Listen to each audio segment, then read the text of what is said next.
صراط الذين أنعمت عليهم.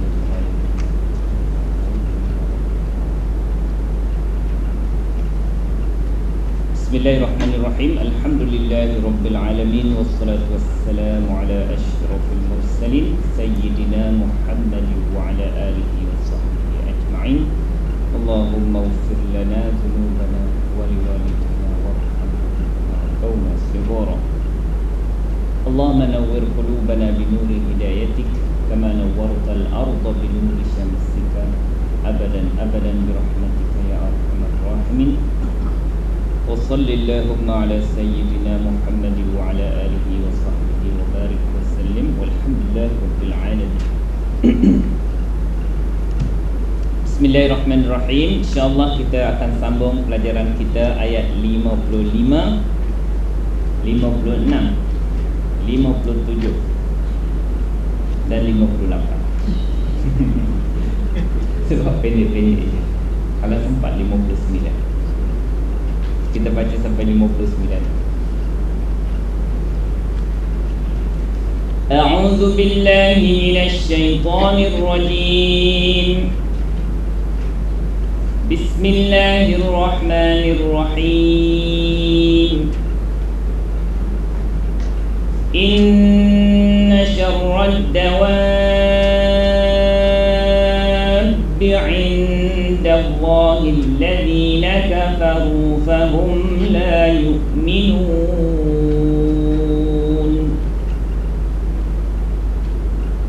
الذين عاهدت منهم ثم ينقضون عهدهم في كل مرة وهم لا يتقون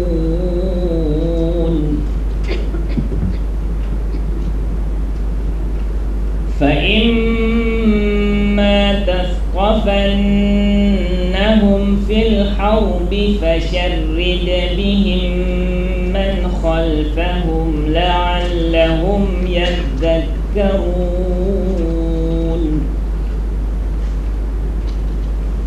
وإما تخافن من قوم خيانة فانبذ إليهم على سواء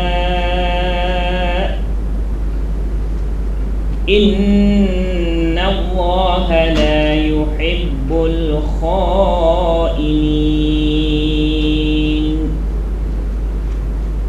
ولا يحسبن الذين كفروا سبقوا إنهم لا يعجزون صدق الله العظيم. Sini boleh jamin?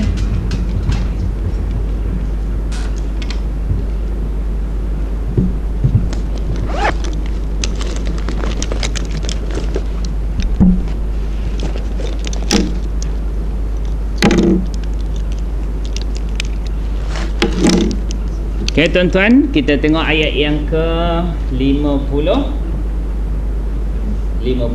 dulu. Perkataan yang pertama, inna, sesungguhnya. Haraf taukid dari segi fungsi makna. Apa makna taukid?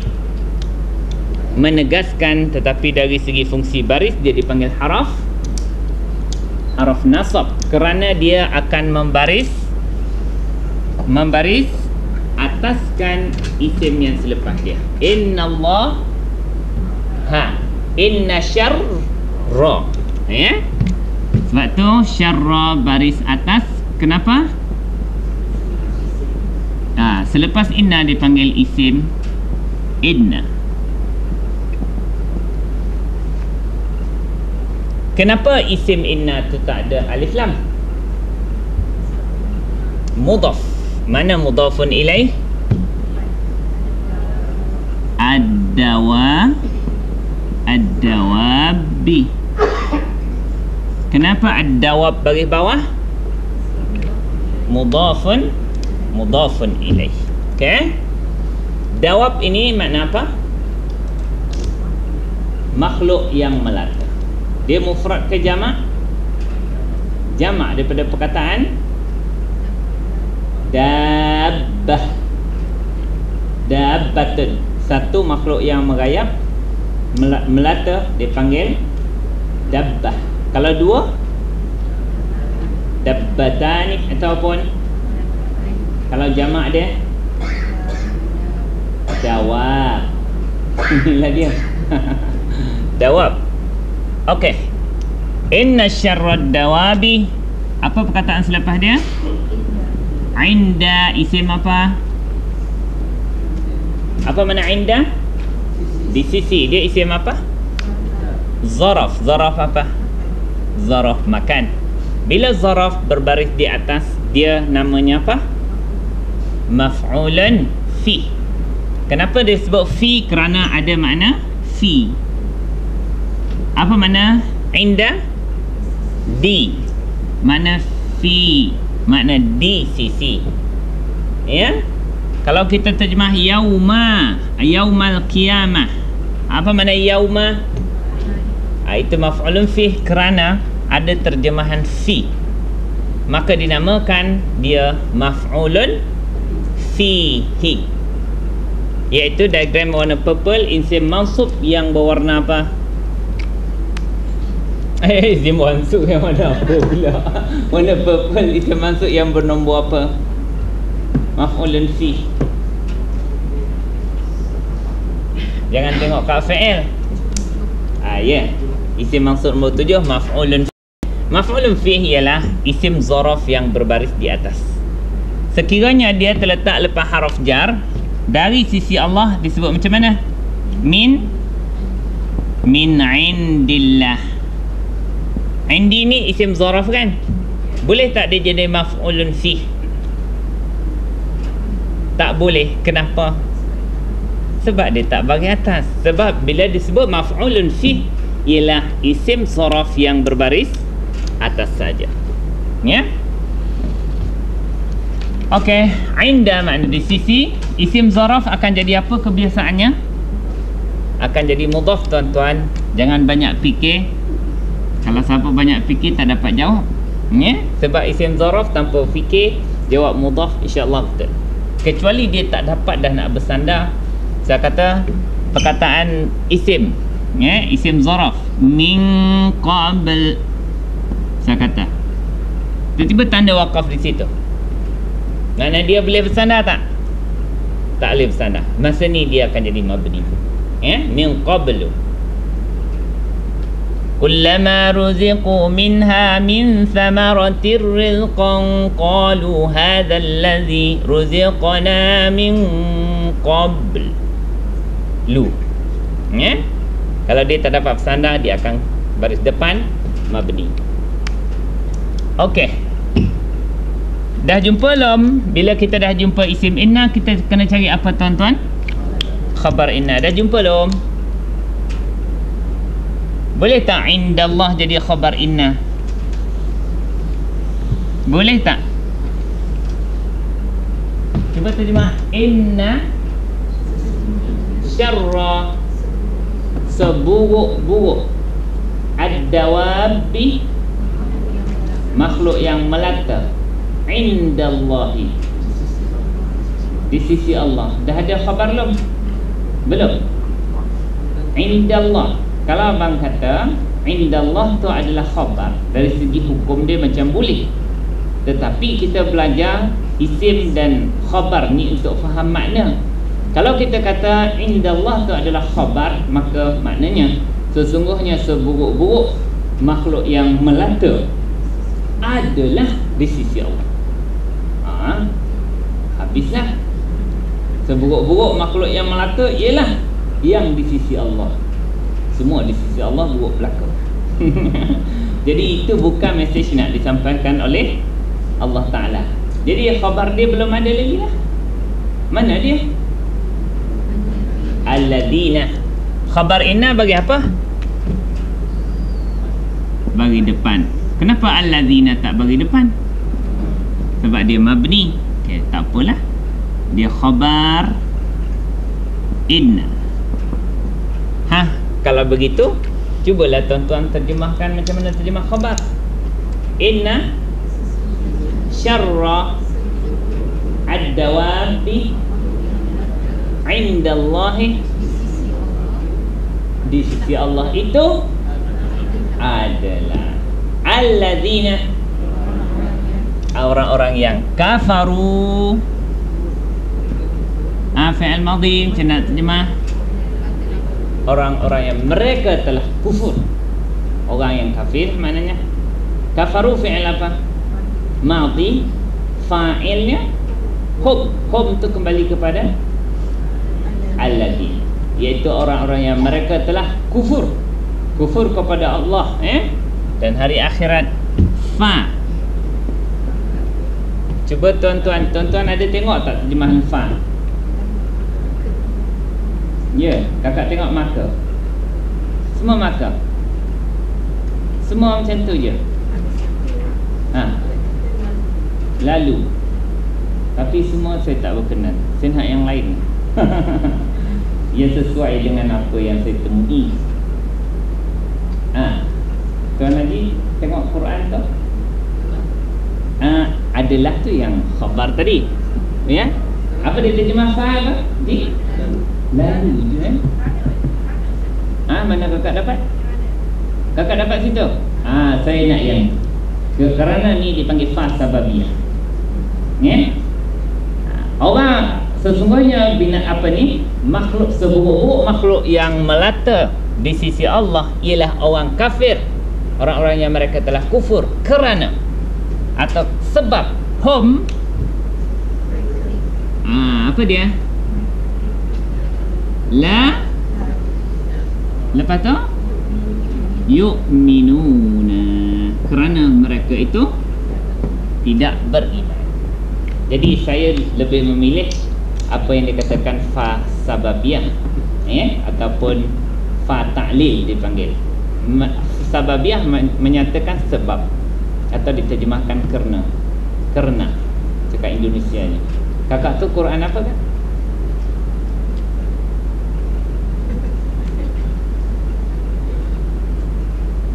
Quran Melayu ke? Melayu ke Indonesia? Darul Iman. Okey. Mungkin bukan saya mungkin adalah alasan yang menyatakan lalu tu ya. Sebab yang menterjemah ni semua adalah ulama-ulama yang yang mempunyai kelayakan dalam bahasa Arab untuk menterjemahkan tafsir tersebut. Mungkin ada terjemah maka dia menganggap itu fa istinaf. Kalau menganggap dia terjemah lalu itu fa apa tu? Kalau lalu fa ataf, tetapi kalau diterjemahkan kerana atau sebab maka itu adalah fa sababiyah. Okey? Cuba tuan-tuan terjemahkan semula. Inna syarra ad-dawabi indallahi, di sisi Allah itu adalah alladzina kafaru, mereka telah kufur, fahum, mereka la yu'minuna. Yu'minuna fi'il apa? Fi'il mudhari'. Ada nun bermakna dia diganggu tak? Tidak diganggu oleh haraf nasab dan haraf jazam, maka fi'il mudhari' ini dipanggil fi'il mudhari' apa? Marfu'. Apa tanda dia marfu'? Masih ada nun, tidak dibuang nun. Kalau masuk haraf nasab, dia akan jadi dibuang nun dia. Kalau masuk haraf jazam pun dibuang nun. Okey, satu perbahasan di sini, syarra ialah isim. Isim apa tuan-tuan? Isim inna. Betul. Tapi saya nak tanya ni bab lain. Kakak jawab tu betul lah. Tak apalah, sebab saya tanya umum tu, saya nak bagi tahu dia juga adalah isim tafdil. Dari segi pecahan. Isim tafdil. Apa makna tafdil? Menunjukkan lebih atau paling. Kalau tak boleh nak terjemah lebih buruk, paling buruk, seburuk-buruk. Kalau tak boleh nak terjemah lebih baik, paling baik ialah sebaik-baik. Paling lebih cantik, paling cantik, atau secantik-cantik manusia. Macam itulah. Maka dia ada pattern dia. Perkataan dia, keingatlah perkataan yang orang Melayu selalu sebut. Apa dia? Afdalu. Apa makna afdal? Lebih baik, paling baik, sebaik-baik. Tengoklah mana sesuai. Di sini perkataan ni kebanyakan mengikut pattern ni. Sekiranya perkataan tu sihat. Kalau lebih cantik disebut, cakap Arabnya ajmal. Kalau lebih besar, akbar. Kalau lebih kecil, asghar. Kalau lebih luas, ausa. Kalau lebih pantas, asra. Itu tengok je lah, apa-apa ikut pattern tu dia jadi. Kemudian dia sekiranya ada haraf illah di hujung dia, dia akan tidak dibariskan lah. Macam tu. Dia akan jadi apa tu? Ashqa, paling celaka. Kalau paling tinggi, a'la, sabbih isma rabbikal a'la. Kalau makna lebih kekal, abqa, wal akhiratu khairun wa abqa. Itu lebih kekal. Dia tidak dibariskan hujung. Sekiranya kita jumpa yang hujungnya ada tasydid, dia akan bunyi macam mana? Asyaddu, makna lebih dahsyat.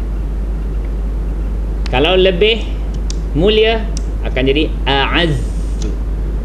A'azzu, lebih mulia. Lebih hina, azallu. Lebih disukai, ahabbu. Ini yang hujung dia ada tasydid, tapi sebenarnya pattern dia ikut afdal. Abqa sebab ya tidak dapat dibariskan. Asyaddu bertasydid. Dan ada satu perkataan yang kakak di belakang, abang boleh baca bang? Boleh. Kalau tak boleh kena teropong sikit. Ada satu lagi perkataan dia tidak ikut langsung pattern, iaitu perkataan khairun dengan lawan dia syarrun, seperti mana ayat yang kita baca tu. Ini makna khairun ni lebih baik, syarrun lebih buruk. Dia tak jadi akhyar ataupun asyar. Dia tak jadi. Dia akan kekal begini. Khairun juga ada makna kebaikan, ada makna lebih baik. Haji nampak Haji? Kelindung tak ni? Tak? Kelindung? Kakak duduk depan dah kakak. Jadi kalau tuan-tuan jumpa, mungkin ada 5 pattern yang tuan-tuan boleh jumpa menunjukkan dia tafdil, maknanya lebih, paling, atau sepaling-paling. Kalau kita nak terjemah dalam sini, syarra seburuk-buruk. Kalau afdal, sebaik-baik. Ashqa, secelaka-celaka. Suka orang Melaka ni. Asyaddu, sekeras-keras. Khairun, sebaik-baik. Dia macam tu cara terjemahan dia. Boleh juga paling baik, paling celaka, paling dahsyat, paling baik. Boleh juga diterjemah lebih baik, lebih celaka, lebih dahsyat dan lebih baik. Itu sekiranya ada perbandingan. Yang saya nak bagi tahu ini adalah isim tafdil yang terkeluar daripada pattern. Khairun dengan syarrun. Sepatutnya pattern dia ni sama, agak sama. Dia ni je tak ngikut. Dua ni lah yang ditemui. Mungkin kalau kakak mengaji tinggi-tinggi lagi banyak jumpa pun. Setakat saya dibagi tahu dua ni.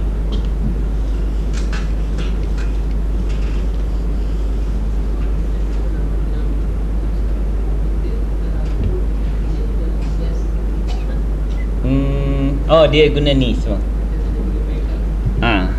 Semua dia guna isim tafdil. Nak kena lebih baik ke atau terbaik pun dia guna ni juga, isim tafdil juga.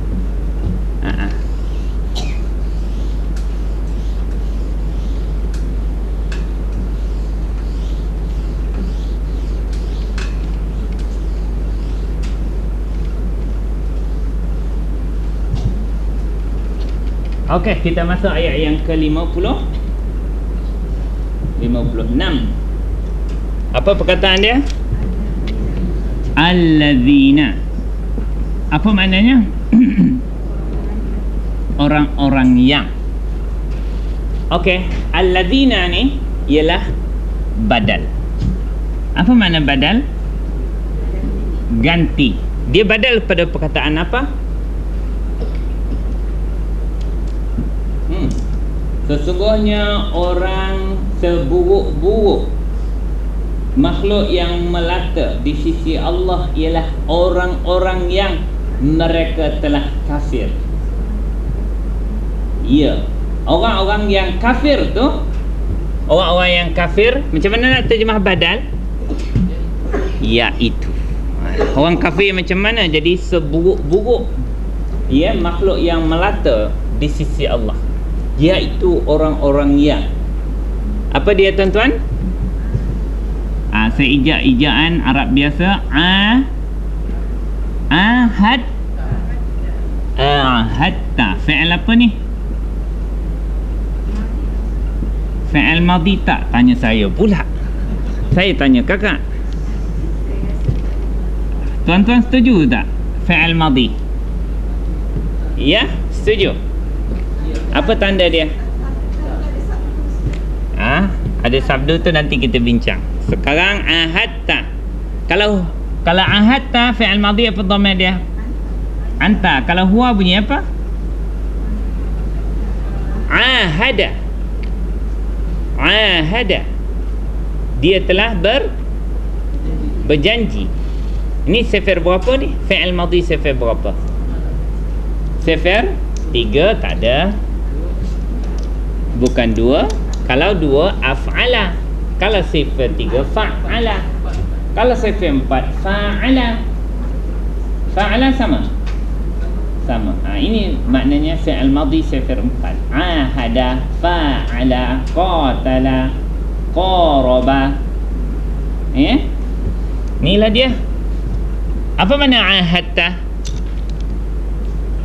Apa dhamir dia? Ahadta. Anta. Ahadta maknanya engkau telah berjanji. Okey, fi'il madhi. Fa'il dia siapa? Dhamir. Anta. Anta tu siapa? Engkau. Orang-orang yang engkau, wahai berjanji, engkau, wahai Rasul, wahai Rasulullah, telah berjanji, membuat perjanjian dengan mereka. Ya? Hatta.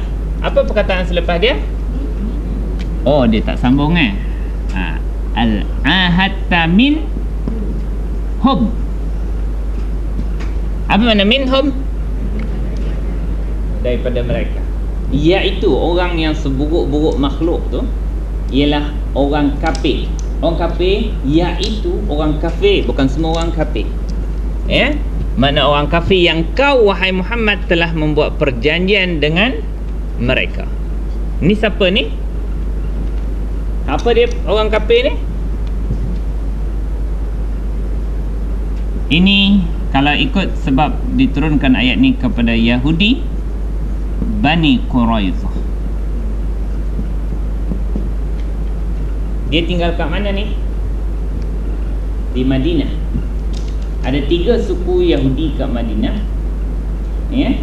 Pertama Bani Quraizah, kedua Bani Qainuqa, dan yang ketiga Bani Nadir. Ini 3 suku Yahudi yang telah berada di Madinah sejak daripada awal Nabi datang. Kisah mereka di Madinah ni panjang cerita dia. Nak pendek cerita dia, dia ni daripada pengikut Nabi Musa yang datang buat haji, lalu Madinah terus tak nak balik Sebab dia tengok Madinah ni seperti mana yang ada dalam kitab Taurat, yang akan berlaku perpindahan Nabi akhir zaman di tempat ni. Ya. Dengan gambaran kitab Taurat, dia dah faham dah bahawa Nabi akhir zaman ni akan berhijrah ke tempat. Maka dia tunggu. Dia Ahlul Kitab. Setiap kali dia orang nak nak mati, akan pesan kepada zuriat dia orang, ingat abah lu pindah sini, nak tunggu Nabi, jumpa Nabi, tolong. Sebab dia orang beriman yang buat haji, ya, ikut syariat Nabi Allah Musa, dan dia kekal situ. Tapi beribu tahun lah, berapa jarak. Tapi sebab itulah orang-orang Madinah ni, dia sudah maklum tentang Nabi akhir zaman, lebih maklum daripada orang Mekah. Kenapa? Kerana orang-orang Yahudi selalu mempromosi Nabi akhir zaman ni, ya. Tetapi dia promosi mengancam orang-orang suku Aus dan Khazraj, Arab Madinah masa tu. Siap kau, dia kata, orang Arab Aus dan Khazraj, nanti kalau bangkit Nabi akhir zaman nanti datang kat sini, dia akan bantu orang Yahudi. Jadi orang-orang Madinah tu sudah pun disiapkan dengan minda untuk menerima Nabi akhir zaman, kerana orang Yahudi sering kali bercakap tentang Nabi, ya? Sebab tu 6 orang daripada Madinah yang mula peluk Islam ketika buat haji kat Mekah tu, dia dah ada maklumat. Oh, dia kata, ini ke Nabi yang diceritakan oleh orang Yahudi? Jadi biar dia ambil dulu Nabi ni. Jadi dia 6 orang ni yang beriman. Selepas tu balik, bawa 12 orang jumpa Nabi. Balik, hantar Mus'ab bin Umair, dapat 72 orang. Daripada sinilah mulanya kisah hijrah Nabi SAW ke Madinah. Jadi bila Rasulullah sampai Madinah, Yahudi ni ada perjanjian, ya? Bani Quraizah ni di dalam perang Badar pun dia dah nampak khianat dah, ya? Bila Rasulullah tegur, ya, dia kata tak apa, dia akan patuhi perjanjian buat kali kedua. Tapi kali kedua dalam perang Khandaq, dia khianat lagi perjanjian. Maka Allah Subhanahu Wa Taala kata ni, dia orang ni orang seburuk-buruk makhluk yang melata di atas muka bumi ini ialah orang-orang yang mereka telah kufur kepada Allah kerana mereka tak beriman. Dijelaskan lagi, iaitu ni siapa tadi? Orang-orang kafir yang ahadta, engkau telah berjanji, telah membuat perjanjian, minhum, dengan mereka. Sebab ayat ni diturunkan ialah Bani Quraizah lah, ya, tapi umum mana-mana orang kafir yang melanggar perjanjian tersebut. Okey, apa perkataan selepas dia? Summa. Apa makna summa? Haraf apa? Ataf. Apa perkataan selepas dia? Yan quduna. Fi'il apa tu? Mudhari'. Kalau huwa bunyi apa? Huwa yan qudu. Dia merosakkan, dia mencabuli, melanggar. Itu naqadha yang qudu. Huma yang qudha ni, hum yanquduna, makna mereka tak ada telah, mereka sedang. Ini juga dibahaskan oleh para ulama, kenapa Allah guna cerita yang telah lepas ni menggunakan fi'il mudhari'. Kata fi'il madhi lah, ya?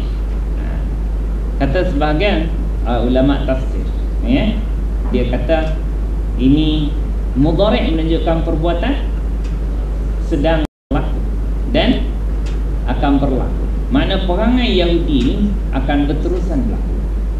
Tak percaya, tengoklah dulu punya cerita, tengoklah sekarang punya cerita. Kalau tak percaya lagi, mintalah umur panjang, tengok Yahudi akan berperangai macam ni. Engkau telah buat perjanjian dengan mereka, wahai Muhammad, kemudian mereka mencabuli, mereka melanggari Makna mereka sentiasa melanggar.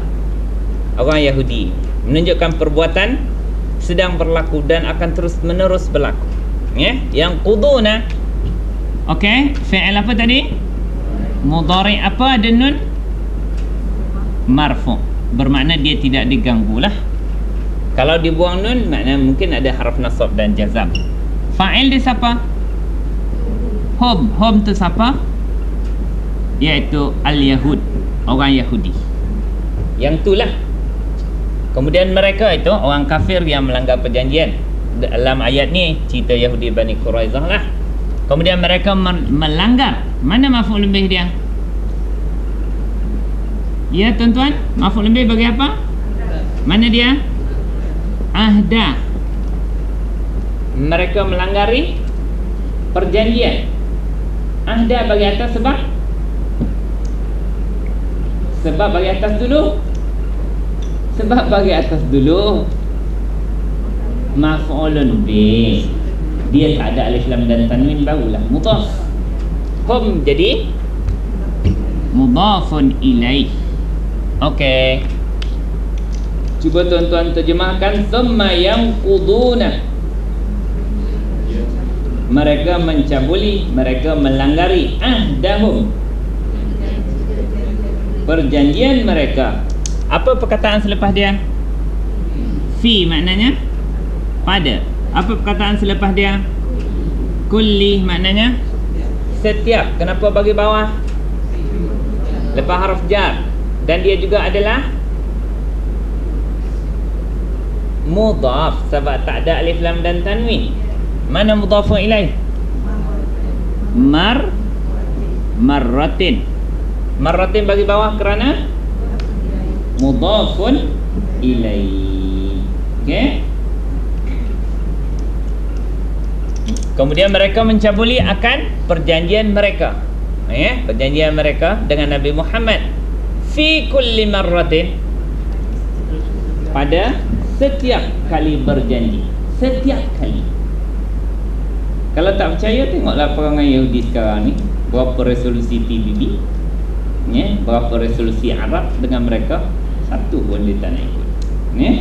Fi kulli marratin. Ini ayat Quran yang betul-betul real, menunjukkan perangai itu berlaku terus menerus. Apa perkataan selepas dia? Wa harf ataf. Lepas tu hum, mereka. Ayat ni saya kurung, bermakna dia memulakan jadi apa? Dia akan jadi mubtada. Mubtada bagi apa? Kenapa tak bagi depan mabni? Mereka, iaitu mereka ni siapa? Orang Yahudi, orang kafir tu la yattaquna. Mereka tidak takut. Bertakwa apatah lagi. Mereka tak takut nak langgar perjanjian tersebut. Okey, yattaqun fi'il apa? Fi'il mudhari' apa? Marfu', makna tidak diganggu. Apa tanda dia tidak diganggu? Ada nun. Maka fa'il dia siapa? Hum tu iaitu orang Yahudi atau orang kafir yang melanggar perjanjian itu. Mereka tidak takut. Maka kita kata ni fi'il mudhari' ni dan juga fa'ilnya adalah khabar kepada mubtada. Mereka adalah tidak takut. Yang sebenarnya kalau nak terjemah, mereka adalah orang-orang yang tidak takut. Tak takut apa? Mencabuli perjanjian. Dan mereka tak takut pun akibat daripada pelanggaran perjanjian tersebut. Bila dia tersilap, dia kata, oh, kami terlupa dan kami tersilap. Maka dia buat perjanjian kedua dengan Nabi, lalu mereka melanggar perjanjian. Selepas tu barulah mereka ni dihalau oleh Nabi SAW daripada Madinah. Semua akhirnya tiga-tiga Yahudi ni semua kena halau. Kena halau, dia berkumpul di sebelah utara Madinah. Apa nama tempat dia? Khaybar. Khaybar itulah tempat berkumpulnya Yahudi mengatur strategi, buat satu kubu yang kuat untuk rancang lawan Nabi SAW. Lalu tahun 8 Hijrah Nabi hantar pula bala tentera ke Khaybar. dan dari situlah berlaku pengusiran orang Yahudi daripada semenanjung tanah Arab. Sebab tu kalau ada demonstrasi, dia orang sebut apa? Khaybar, ya Yahud. Mana itu simbol kepada pengusiran orang Yahudi. Khaybar. Sebab dia orang dah mencabuli perjanjian dengan Nabi di Madinah, dihalau daripada Madinah, dia berkumpul di Khaybar, dia mengumpul kekuatan, lepas tu kekuatan terkuat masa itu dikalahkan oleh Nabi dalam perang Khaybar. Tak masuk lagi? Dah. Subhanakallah. Asyhadu an la ilaha illa anta. Wal 'asri innal insana lafi khusr illa allazina amanu